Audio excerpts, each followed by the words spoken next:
நாள் காட்டி கடிகாரம் டு-டூ லிஸ்ட் இது பின்னாடிலாம் வெறித்தனமா ஓடிட்டு இருக்க இந்த உலகத்துல உற்பத்தி திறன் படைப்பாற்றல் கவனம் அப்படின்றது 100% இருக்கா? நம்மளால நாள் முழுக்க எனர்ஜெட்டிக்காவும் ப்ரொடக்டிவிட்டியாவும் இருக்கவே முடியாது. ஸோ நம்ம உடம்புக்கு எப்படி சர்க்காடியன் ரிதம் அப்படின்றது ஒன்று வேலை செய்யுதோ, அதாவது இப்போ இந்த டைம்னா நம்ம தூங்கணும், இப்போ காலையில் 5 மணினா எந்திரிக்கணும், இந்த டைம்ல தான் சாப்பிடணும், 7 மணிக்குள்ள சாப்பிட்டு முடிச்சிடணும், இந்த மாதிரி சைக்கிள் நம்ம உருவாக்கி வச்சிருக்கோம். அது பின்னாடி தான் அதை பேஸ் பண்ணி தான் நம்ம உடம்பு வேலை செய்யும். ஸோ அதே மாதிரி தான் நம்ம மைண்டும் நம்மளும் எப்போ எனர்ஜெட்டிக்காக ஆக்டிவாக இருக்கமோ அந்த டைமில் தான் ரொம்ப கிரிட்டிக்கலான டாஸ்காக இருக்கட்டும், இல்லை ஒரு வேலையை செஞ்சு முடிக்கணும், ஒரு வேலைக்கு அந்த க்ரியேட்டிவிட்டி தேவைப்படுது அப்படின்ற போது அந்த டைமில் அந்த டாஸ்கை பண்ணும் போது அந்த இடத்துல பெர்ஃபார்மன்ஸ் அப்படின்றது 100% நமக்கு கிடைக்கும் அண்ட் ஃபுல் ஃபோக்கஸ்டாகவும் இருக்கும். ஸோ இவ்வளோ நாள் டைம் மேனேஜ்மெண்ட் அப்படின்னு சொல்லிட்டு இருந்த இடத்துல மைண்ட் மேனேஜ்மெண்ட் தாங்க அப்படின்னு சொல்றக்கூடிய ஒரு சூப்பரான புக்கை பற்றி தான் நம்ம பார்க்க போகிறோம். அண்ட் இது மைண்ட் மேனேஜ்மெண்ட்டுக்கு சவாலாக இருக்கக்கூடிய ஒரு புக்கு கிடையாது, ஆனால் நம்மளோட மனசை நிர்வகிக்கிற ஒரு கலையாக தான் இந்த புக்கை நம்ம பார்க்கணும்.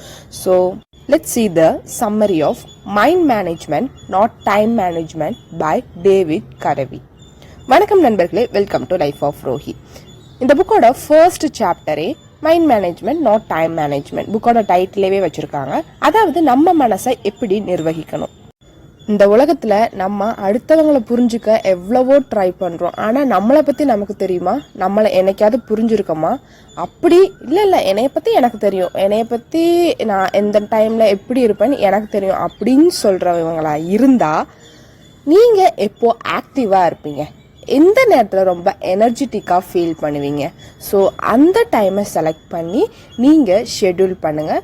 ஸோ நான் சொன்ன மாதிரி அந்த இடத்துல உங்களுக்கு ஃபோக்கஸும் அதிகமாக இருக்கும், க்ரியேட்டிவிட்டியும் அதிகமாக இருக்கும், பர்ஃபார்மன்ஸ் நல்ல ரிசல்ட்ஸும் கிடைக்கும். ஸோ ஃபர்ஸ்ட் சாப்டரில் அவர் என்ன சொல்கிறாருன்னா, நம்மளோட டைமை நம்ம மாஸ்டர் பண்ணக்கூடாது, மைண்டை தான் மாஸ்டர் பண்ணணும் அப்படின்னு சொல்கிறாரு. ஸோ சாப்டர் 1ல நம்ம மனசை புரிஞ்சுக்கணும் அப்படின்னு சொல்லுவார். செகண்ட் சாப்டர்ல புரிஞ்சுக்கிட்டதை வச்சு அதை எப்படி யூட்டிலைஸ் பண்ணணும், அதை எப்படி நமக்கு ஷெட்யூல் போடணும், அந்த நீங்கள் எனர்ஜெட்டிக்காக இருக்க நேரத்தில் எந்தெந்த வேலைக்கு ப்ரியாரிட்டைஸ் பண்ணணும் அந்த மாதிரி சொல்லியிருப்பாரு. சாப்டர் 3ல 3 questions கேட்குறாரு. அதாவது நம்மளோட ப்ரொடக்டிவிட்டியை இன்க்ரீஸ் பண்ணுறதுக்கு 3 question. அதாவது ஃபர்ஸ்ட் கொஸ்டின், இப்போ நான் என்ன வேலை பார்க்கணும், அதாவது எந்த வேலைக்கு முன்னுரிமை கொடுக்கணும். செகண்ட் கொஸ்டின், இப்போ என்னோட மனநிலை என்ன, நான் ஹாப்பியாக இருக்கேனா, எனர்ஜெட்டிக்காக இருக்கேனா, இப்போ இந்த வேலையை என்னால் பண்ண முடியுமா? இப்போ ஒரு சிலர்னா ரொம்ப டென்ஷனாக ஸ்ட்ரெஸ்ஸாக இருக்கும் போது அவங்களுக்கு அந்த வேலையே ஓடாது.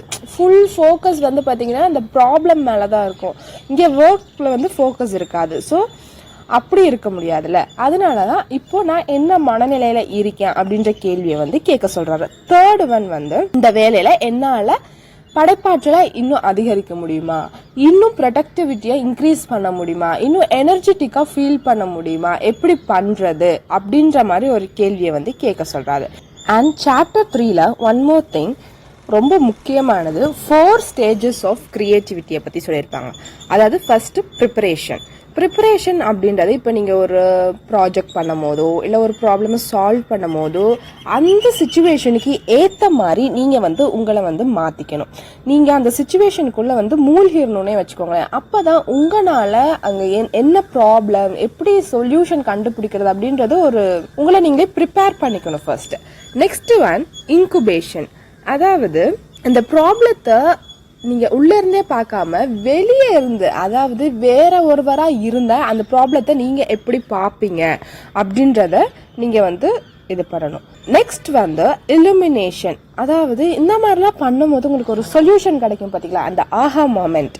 ஸோ அந்த சொல்யூஷன் உங்களுக்கு கிடைக்கும் அண்ட் ரொம்ப கிளியர் ஆயிடுவீங்க. Fourth one verification. இப்போ அந்த சொல்யூஷன் கிடைக்குதுன்னா அதை இன்னும் எப்படி பெட்டரா ரொம்ப ஈஸியஸ்ட் வேவா கிளியரா எக்ஸிக்யூட் பண்ணணும் அப்படின்ற ஐடியாவும் உங்களுக்கு கிடைக்கும். ஸோ இதுதான் 4 stages of creativity. Next one பார்த்தீங்கன்னா சாப்டர் 4ல 7 மென்டல் ஸ்டேஜஸை பற்றி சொல்லியிருப்பாரு. நம்ம ஒரு க்ரியேட்டிவாக ஒரு ஒர்க்கை பண்ணணும்னா அதுக்கு வந்து 7 மனநிலைகள் இருக்கு. ஃபர்ஸ்ட் ஒன் என்னன்னா ஜென்ரேட். அதாவது ஏதாவது நமக்கு ஒரு ஐடியா வேணும், ஒரு கான்டென்ட் வேணும் அப்படின்னா அதை வந்து ஃபர்ஸ்ட் ஜென்ரேட் பண்ணணும். ஸோ நமக்கு நிறைய சோர்சஸ் இப்போ இருக்குது. ஸோ இப்போ நம்ம வந்து நிறையா போர்ட்டல் வெப்சைட்லேயே போய் நம்ம ஜென்ரேட் பண்ணுவோம். இல்லை வந்து எப்படியோ ஒரு ப்ராப்ளம்க்கான சொல்யூஷனை நீங்கள் வந்து எங்கே இருந்தாவது ஒரு 4 பேர்த்துக்கிட்ட ஒப்பீனியன் கேட்குறீங்க அப்படின்னா ஃபர்ஸ்ட் கேட்டு கலெக்ட் பண்ணி வச்சிடணும், அதை ஜென்ரேட் பண்ணுறது. Second one prioritise. இப்போ உங்களுக்கு நிறைய ஐடியாஸ் கிடச்சிருக்கலாம், இல்லை வந்து 2 கிடச்சிருக்கலாம். சில டைம்லாம் வந்து நமக்கு 2 இருக்கும், ஒன்று இதை சூஸ் பண்ணலாமா அதை சூஸ் பண்ணலாமா அப்படிலாம் இருக்கும். ஸோ ப்ரியாரிட்டைஸ், எதுக்கு நீங்கள் முக்கியத்துவம் கொடுப்பீங்க அப்படின்றது. Third one research. இப்போ அந்த இன்ஃபர்மேஷனில் கலெக்ட் பண்ணிவிட்டு இது ட்ரூவா, இது பண்ணால் நமக்கு வந்து ரிசல்ட்ஸ் கிடைக்குமா, அந்த மாதிரிலாம் ரிசர்ச் பண்ணணும். Fourth one explore. ஓகே, இப்போ நமக்கு ஒரு சொல்யூஷன் கிடச்சிருச்சு, அதை வந்து எக்ஸ்பெரிமெண்ட் பண்ணி பார்க்கணும், டெஸ்ட் பண்ணி பார்க்கணும், வேற ஏதாவது பாசிபிலிட்டி இருக்கா அப்படின்னு நல்லா எக்ஸ்ப்ளோர் பண்ணுங்க அப்படின்னு சொல்லியிருக்காங்க. ஃபோர்த் ஒன் வந்து நிர்வகிக்கிறது, அட்மினிஸ்ட்ரேட். ஓகே, சொல்யூஷன் கிடச்சிருச்சு, இன்னும் இதை வந்து எப்படி வந்து நம்ம ஹேண்டில் பண்ணுறது, கரெக்டாக நம்ம இதை வந்து பண்ணணும் அப்படின்ற ஒரு அட்மினிஸ்ட்ரேட் இருக்கணும். அதாவது ட்ராக்கிங் மாதிரி வச்சுக்கோங்களேன். இப்போ நீங்கள் பண்ணுறது கரெக்டாக போயிட்டுருக்கா அப்படின்றது உங்களுக்கு வந்து ஒரு ஐடியா இருக்கணும். Sixth one polish. அதாவது நம்ம ஒரு விஷயத்த சும்மா சாதாரணமாக அதுவே பண்ணிட்டு இருக்கக்கூடாது, இன்னும் எங்கேயாவது இம்ப்ரூவ் பண்ண முடியுமா, இன்னும் கொஞ்சம் கூட அந்த வேலையை மெருகேற்ற முடியுமா அப்படின்றத பார்க்கணும். செவன்த் ஒன் வந்து ரெக்கவர்.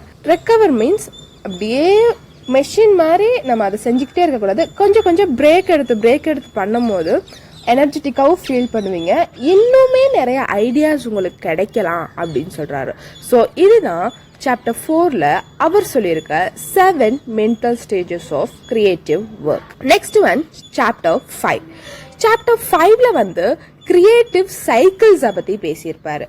ஸோ இந்த சாப்டர் 5ல கிரியேட்டிவ் சைக்கிள் எப்படி வேலை செய்யுது, அதாவது எப்படி வேலை செய்யும் அப்படின்றத பற்றி சொல்கிறாரு. அதாவது இது ஒவ்வொரு இண்டிவிஜுவலுக்கும் மாறக்கூடியது. எப்படி இந்த சர்க்காடியன் ரிதமோ அதே மாதிரி நம்மளோட மைண்ட் வந்து எல்லா நேரத்துலையும் நான் சொன்ன மாதிரி 100% எனர்ஜெட்டிக்காவோ ஃபோக்கஸ்டாவோ கிரியேட்டிவிட்டியாவோ இருக்காது. ஸோ நம்ம எந்த நேரத்தில் ரொம்ப எனர்ஜெட்டிக்காக இருக்கும், பீக் ஹவர்ஸ் அந்த மாதிரிலாம், எந்த நேரத்தில் ரொம்ப லோவாக ஃபீல் பண்ணுறோம் அப்படின்னு நம்மளோட எனர்ஜி லெவலை அவர் ட்ராக் பண்ண சொல்றாரு. அவர் ஜேர்னல் பண்ணுங்க.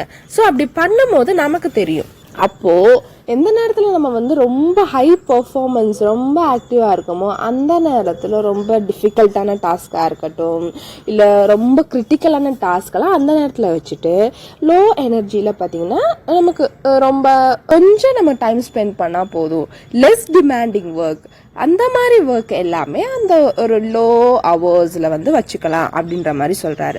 ஸோ இந்த எனர்ஜி கிரியேட்டிவிட்டியை நம்ம எப்படி வந்து இன்னுமே இம்ப்ரூவ் பண்ணுறது அப்படின்னா ரெஸ்ட் தான். Rest and recovery.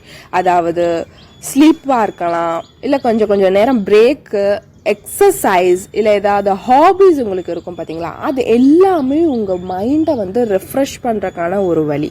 First thing உங்களோட எனர்ஜி லெவலை ட்ராக் பண்ணுறது. Next chapter 6.